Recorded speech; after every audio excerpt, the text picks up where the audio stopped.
आप हेलीकॉप्टर खरीदेंगे तो जीएसटी 5% है, आप हीरा खरीदोगे तो जीएसटी 3% है, अगर आप कॉपी पेंसिल खरीदेंगे तो जीएसटी 12 से 14% है।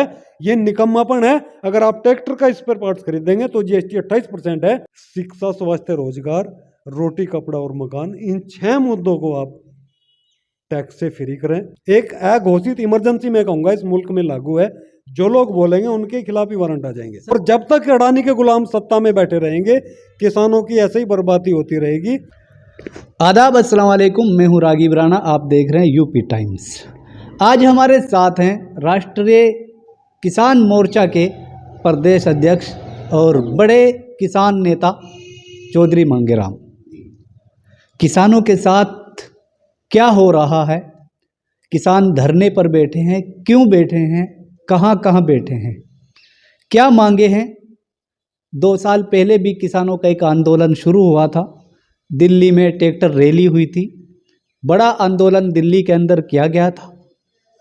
वहाँ पर किसानों के साथ बहुत कुछ हुआ था, लेकिन उसके बाद आज का रिजल्ट क्या है उसके बारे में भी आज हम चर्चा करेंगे। चर्चा करने के लिए हमारे साथ हैं राष्ट्रीय किसान मोर्चा के प्रदेश अध्यक्ष चौधरी मांगेराम जी, जो एक बड़े किसान नेता भी हैं। जी, स्वागत है आपका हमारे चैनल में। धन्यवाद राणा जी, धन्यवाद यूपी तक के सभी दर्शकों का जिसने इतना प्यार दिया। जैसा बहुत अच्छा सवाल आपने किया है कि किसान पहले भी 1.25 साल तक धरने प्रदर्शन किया और धरने पर रहे, और अब फिर किसान लाचार होकर धरने के लिए बैठे हुए हैं। नहीं, लाचार कैसे कह सकते हैं आप? जब किसानों की मांगे पूरी कर दी गई, मान ली गई सरकार द्वारा, तो फिर लाचार कैसे कहेंगे? देखो, मांगे कोई भी मानी नहीं गई हैं। यूं एक जुमला है, जुमलेबाज लोग सत्ता में बैठे हुए हैं। मांगे मानी नहीं गई, बल्कि हमारी जुबान बंद करने का प्रोग्राम चल रहा है इस मुल्क में। अच्छा। जिस तरीके से 1.25 साल तक हमने धरना प्रदर्शन किया, लोग तो 750 किसान कहते हैं शहादत हुई, लेकिन मैं हजारों किसान बोल रहा हूँ, चूंकि हजारों किसान की शहादतें हुई। बड़ी मात्रा में किसानों ने शहादत दी, बड़ी मात्रा में किसान भूख से, प्यास से, साल भर तक हर ऋतु का उन्होंने वहाँ पे वो जांचा परखा, किस तरीके से सर्दी, गर्मी, बरसात, सारे मौसम में वो लोग वहाँ पे रहे। और अब जो जगजीत सिंह डल्लेवाल जी कई दिन से भूख हड़ताल पे हैं, उनकी हालत भी बद से बदतर हो चुकी है। लेकिन ये बेशरम लोग कहूँगा मैं, जो सत्ता में बैठे हुए, उनकी कान पर जूं तक नहीं रहेंगी। अब धरने प्रदर्शन क्यों जरूरी है उस विषय में मैं आपसे थोड़ा बताता हूँ। जब नमक 1 रुपए किलो था, उस समय गेहूं की कीमत 11 रुपए किलो थी। आप भी जानते हैं, हम भी जानते हैं। आज नमक 30 रुपए किलो है और गेहूं 22 रुपए किलो है, यानी नमक की कीमत में 900 गुणी वृद्धि हुई। अनाज की कीमत में उससे सैकड़ों गुना कम वृद्धि हुई। चूंकि नमक उद्योगपति बना रहा है और अनाज किसान पैदा कर रहे हैं, इसका डिफरेंस इतना आ गया कि आप 1 किलो अनाज बेच करके 1 किलो स्टेशन से पानी नहीं खरीद सकते। अगर मैं गलत कह रहा हूं, आप रेलवे स्टेशन पे जाइए, 1 किलो अनाज बेचिए और 1 किलो पानी वहां से नहीं खरीद सकते, क्योंकि पानी कंपनियां बना रही हैं और अनाज किसान तैयार कर रहा है। उस वजह से किसान आंदोलन जरूरी है।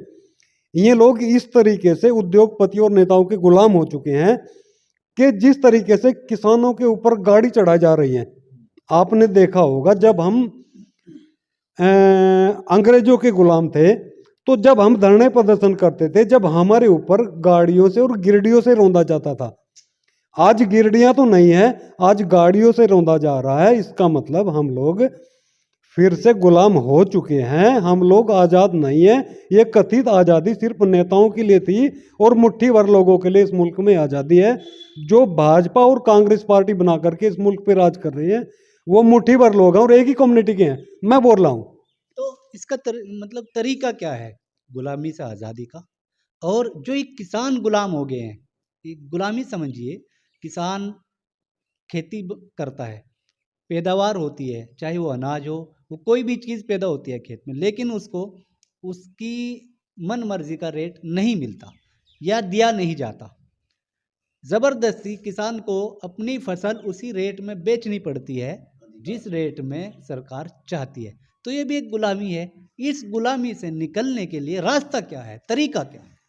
स्वामीनाथन कमीशन, स्वामीनाथन नाम का एक अर्थशास्त्री इस मुल्क में हुआ, उसने एक रिपोर्ट पेश किया कि किसानों के लिए एमएसपी गारंटी कानून C250+ फार्मूला तय किया जाए। C250+ फार्मूला क्या है?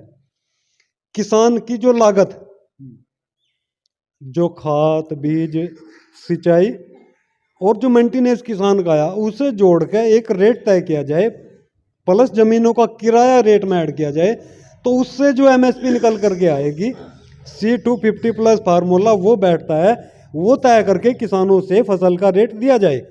लेकिन अब क्या हो रहा है, ये जो जुमलेबाज या नोटंकीबाज लोग बैठे हुए हैं, इन्होंने जो किसानों से दिया वो A2+FL है।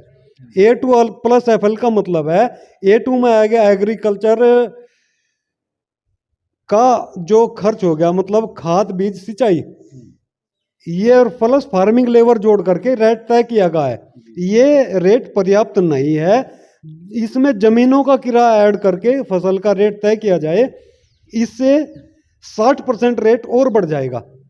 अब जो निकम्मे लोग बैठे हुए हैं ये कह रहे हैं कि सरकार इसके ऊपर एमएसपी गारंटी कानून दे करके 17 लाख करोड़ रुपए का सरकार के ऊपर बोझ पड़ेगा। ऐसा ही निकम्मे लोगों ने स्टेटमेंट दिया है। मैं कह रहा हूं कि ये जो फसल है ये मुझे दे दी जाए, मैं एमएसपी गारंटी कानून पे ये फसल खरीदता हूं, ये बोझ नहीं है। अगर हमें किसान से पैसा देना पड़ रहा है तो हमारे पास उसका प्रोडक्शन भी तो है रहा, गेहूं हमारे पास है रही, दालें हमारे पास है रही, चीनी हमारे पास में है रही, सारा प्रोडक्शन तो हमारे पास में है रहा। लेकिन ये लोग अडानी से और कंपनियों से पैसा दे सकते हैं, किसानों से पैसा देना ना इनके एजेंडे में, ना इनके पर्पज में है। ये लोग अडानी अंबानी के गुलाम लोग सत्ता में बैठे हुए हैं, किसानों का बेड़ा गर्क इन लोगों ने कर दिया है। और जब तक अडानी के गुलाम सत्ता में बैठे रहेंगे, किसानों की ऐसे ही बर्बादी होती रहेगी। राष्ट्रीय किसान मोर्चा क्या चाहता है? राष्ट्रीय क्या धरना देना या धरने पर बैठना, रोड जाम करना, यही समाधान है क्या? ये आर्टिकल 19, बाबा साहब अम्बेडकर ने आर्टिकल 19 जो कॉन्स्टिट्यूशन में लिखा है, ये हमारा मौलिक अधिकार है। संगठन बनाना, संगठन चलाना, गलत के खिलाफ आवाज बुलंद करना, आर्टिकल 19 मौलिक अधिकार है। सिर्फ 2 परिस्थिति में ये अधिकार खारिज किया जा सकता है, या तो मुल्क में इमरजेंसी लगी हो या फिर किसी दुश्मन देश ने अटैक कर दिया हो, उस परिस्थिति में आर्टिकल 19 प्रभावी हो जाएगा। तो फिर दिल्ली क्यों नहीं जाने दिया जा रहा? दिल्ली इसलिए नहीं जाने जा रहा है क्योंकि आपने पता है कि जो हमारे सत्ताधारी लोग हैं वो दिल्ली में बैठे हुए हैं, और जब आंदोलन दिल्ली जाएगा तो निश्चित रूप से विदेशों से इन लोगों के ऊपर दबाव बनेगा। इस वजह से अपनी नाक को बचाने के लिए ये कामचोर लोग किसानों को टारगेट कर रहे हैं और लगातार इन्हें दिल्ली में जाने से रोका जा रहा है। जैसा जो किसान अभी भी लगभग कई महीने से हरियाणा के बॉर्डर पर बैठे हुए हैं, क्योंकि हरियाणा में भारतीय जनता पार्टी की सरकार थी, उसे दिल्ली जाने से वे लोग रोक के उन किसानों के ऊपर वो बर्बरता की गई जो मुगल नहीं कर सके, जो अंग्रेज नहीं कर सके। ये निकम्मे लोग उन किसानों के ऊपर गोला बारूद, गोलियां तक चला रहे हैं। पिछली बार भी किसान की गोली लगने से मौत हुई। इस तरीके से गोले बरसाए गए कि ये जो जघन्य अपराध किसानों के साथ कर रहे हैं, आपने देखा होगा कि किसानों के रास्ते में कील कांटे लगाए जा रहे हैं, कोबरा वायर लगाई जा रही है, और पाकिस्तान की ISI कंपनी वह पंजाब में जो हमारा सैन्य ठिकाना है वहाँ ISI कंपनी बुलाई जा रही है। तो ये लोग निकम्मे लोग हैं। RDX कहाँ से आया, जवानों की हत्या किसने की, उसके ऊपर चर्चा नहीं हो रही है। हिंदी मुस्लिम के ऊपर चर्चा करके टाइम पास किया जा रहा है। नॉन बजट एलोकेटेड मुद्दे देश में चलाए जा रहे हैं और बजट एलोकेटेड मुद्दों को दबाया जा रहा है। मैं कहूँगा इस सरकार की निष्क्रियता है, ये सरकार फेल हो चुकी है। पूर्ण रूप से किसानों का समाधान किया जाए। 140 किसान गिरफ्तार हैं, अभी तक नहीं छोड़ा, ऐसा राकेश टिकैत ने रात भी बोला है, क्या कहेंगे उनके? राकेश टिकैत जी क्या बोल रहे हैं, सवाल वो नहीं है। मेरे पास भी वारंट है। अच्छा, आपका भी वारंट आ गया? मेरे पास भी वारंट आया हुआ है, आपके पास सेंड कर दूंगा। मुंह बंद करने का प्लान इन लोगों का है। सभी नेताओं का मुंह बंद करने का प्लान इन्होंने बनाया है। एक अघोषित इमरजेंसी मैं कहूंगा इस मुल्क में लागू है। जो लोग बोलेंगे उनके खिलाफ ही वारंट आ जाएंगे। सरकार नहीं मानी तो जी। अगला कदम क्या होगा? क्या अभी जैसे राकेश टिकैत ने आज भी डाला है, जी। अपनी सोशल मीडिया पे डाला है जी। कि अगर हमारी 23 तारीख तक 23 दिसंबर तक मांगे पूरी नहीं की गई तो यह आंदोलन दिल्ली नहीं पूरे हिंदुस्तान में होगा। राकेश टिकैत जी क्या बोल रहे हैं, सवाल वो नहीं है।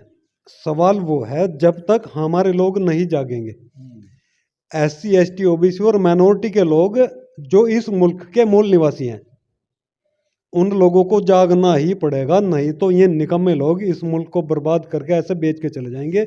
जैसे मुगल चले गए, जैसे अंग्रेज चले गए, उसी प्रकार से इन लोगों का कंपनियों का कब्जा हो चुका है। तो चौधरी मांगे राम क्या मांगे करते हैं?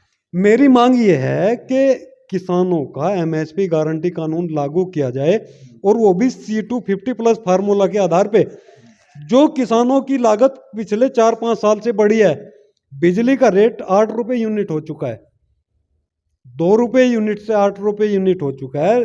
डीजल पेट्रोल 50 रुपये से बढ़ करके 90-100 रुपये हो चुके हैं। जो मोटरसाइकिल 45,000 की थी वो 1 लाख रुपए की चली गई। GST स्पेयर पार्ट्स के ऊपर 24 से 28% तक है ट्रैक्टर पे, जो नहीं होना चाहिए। किताबों के पास 12 से 14% GST, 18% कर दिया। कपड़ों के ऊपर GST बढ़ा जा रहा। आप हेलीकॉप्टर खरीदेंगे तो GST 5% है, आप हीरा खरीदोगे तो GST 3% है, अगर आप कॉपी पेंसिल खरीदेंगे तो GST 12 से 14% है। ये निकम्मापन है। अगर आप ट्रैक्टर का स्पेयर पार्ट्स खरीदेंगे तो GST 28% है। मैं कहूँगा इतना टैक्स दे करके भी आज अगर हम भूख से मर रहे हैं, 5 किलो अनाज की लाइन में है, तो इन नेताओं को, बेशरम नेताओं को डूब के मर जाना चाहिए। ये लोग देश चलाने के लायक नहीं है। जिस तरीके से सरकारी इंस्टीट्यूशन बिक रहे हैं, जिस तरीके से एयरपोर्ट बिक रहे हैं, रेलवे बिक रहा है, जिस तरीके से सारी चीज नीलाम करने का इन लोगों ने ठेका ले रखा है, ये लोग फेल हो चुके हैं। मेरी अपील है माननीय प्रधानमंत्री से, पूरे देश के सिस्टम से, कि आप किसानों की सुने, मजदूरों की सुने, बेरोजगारों को लट बजाने के बजाय आप नौकरी दें, बच्चों से शिक्षा की व्यवस्था कराएं। जो जरूरी मुद्दे हैं, शिक्षा, स्वास्थ्य, रोजगार, रोटी, कपड़ा और मकान, इन 6 मुद्दों को आप टैक्स से फ्री करें, GST से फ्री करें। बच्चों का दूध से आप GST हटावें। आप बच्चों के दूध तक भी GST ले रहे हैं, आप कॉपी पेंसिल से भी GST ले रहे हैं। इसका मतलब है कि अनपढ़ लोगों के हाथ में मुल्क चला गया है। जनता को जाग जाना चाहिए, अपने अधिकारों के लिए आंदोलन करने चाहिए। जब तक आंदोलन चलता रहेगा, जब तक किसानों का MSP गारंटी कानून लागू नहीं होगा, मैं टिकैत जी से भी बात करूंगा, कल ही बात करूंगा राकेश टिकैत जी से, और आंदोलन के लिए आगे क्या रणनीति बनेगी, सलारपुरा में उसे बुलाऊंगा भी, और बुला करके आगे रणनीति के ऊपर चर्चा की जाएगी। और जो आंदोलन जितने बड़े स्तर पे किया जाएगा, निश्चित रूप से वो समय आ चुका है कि इस आंदोलन को पूरे देश में ले जाकर जाए। बड़ी बात कही है राष्ट्रीय किसान मोर्चा के नेता ने, और मांगे भी पूरी होनी चाहिए, इस लायक हैं।